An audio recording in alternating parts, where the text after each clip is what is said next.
కుటుంబంలో 2-3 ఇవ్వాల్సిన అవసరం ఏమున్నది? ఒక్క సీటు మాకు లేదా? 80 లక్షల మంది ఉన్నాం మేము. ఒక్కటి మేము అడుగుతుంది ఒకటే. కుటుంబానికి 2-3 తీసుకుంటే ఒక్కటి మాకు ఇయ్యలేరా?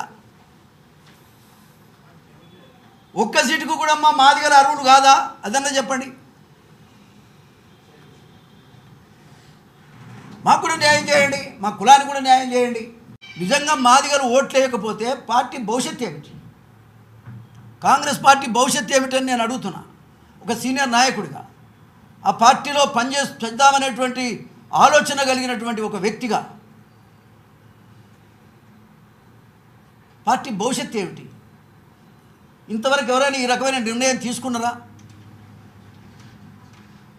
నేను 10 మంది ముఖ్యమంత్రులను చూశాను, ఎవరు కూడా ఈ రకమైన నిర్ణయం అయితే జరగలేదు. మరి ఇది ఏ రకమైనటువంటి నిర్ణయం అనేటువంటిది ముఖ్యమంత్రి గారు ఆలోచన చేయాలని నేను విజ్ఞప్తి చేస్తా ఉన్నా. కాంగ్రెస్ పార్టీ 4 కాళ్ళ పాటు ఉండాలని కదా మేము కాంగ్రెస్ పార్టీలోకి వచ్చింది.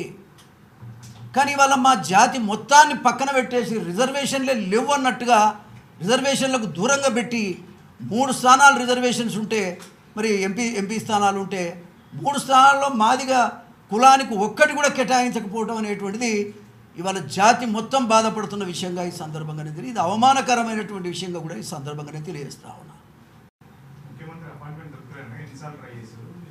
అరే ఎన్నిసార్లు నేను రోజు అంటుంటే మళ్ళీ ఎన్నిసార్లు అంటారు?